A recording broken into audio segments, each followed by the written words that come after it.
Hey liebe Handballinspiratorin, hier ist wieder Olli.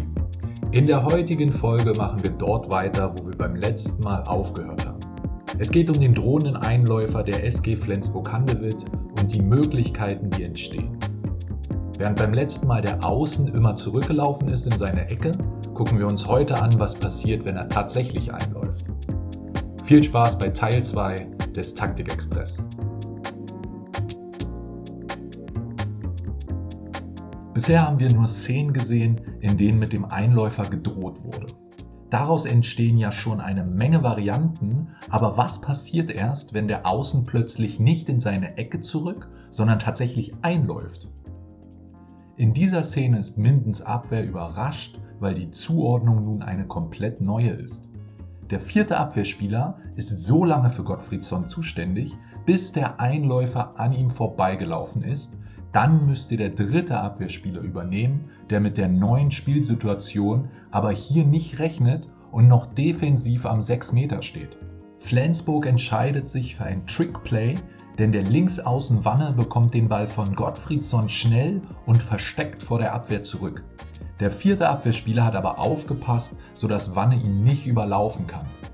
Der fünfte Abwehrspieler allerdings hat mit dem Trickplay nicht gerechnet und rutscht viel zu weit ein, sodass in der Breite großer Raum für Rückraum rechts entsteht. Versetzen wir uns kurz in die Lage der Abwehr.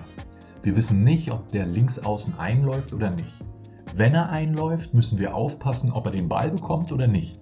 In Sekundenbruchteilen können wir also mit dieser Auslöse neue Spielsituationen entstehen lassen und der Gegner weiß nie, was als nächstes passieren oder wo es passieren wird. Diese Situation ist ein Abbild der Szene davor, nur diesmal mit der richtigen Entscheidung von Gottfriedson.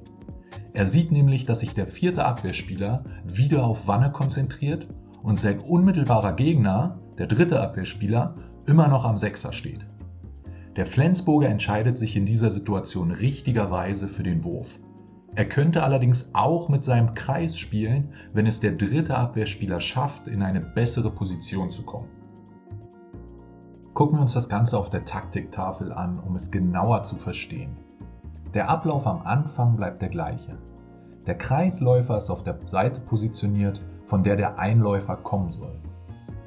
Nach dem Pass vom Linksaußen zur Rückraummitte bleibt er stehen und entscheidet sich erst, was passiert, wenn Rückraum rechts zum Rückpass zur Rückraummitte ansetzt. In diesem Fall sprintet er vor der Abwehr los. Der Rückraummitte entscheidet, ob er dem Linksaußen den Ball zuspielt oder nicht.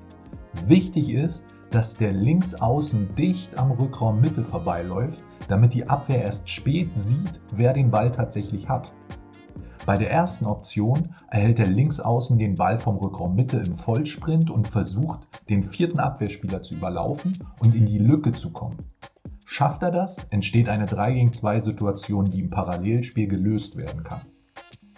Bekommt der Linksaußen den Ball nicht, kann Rückraummitte mit einem Tipper Tempo aufnehmen und schauen, wie die Abwehr reagiert.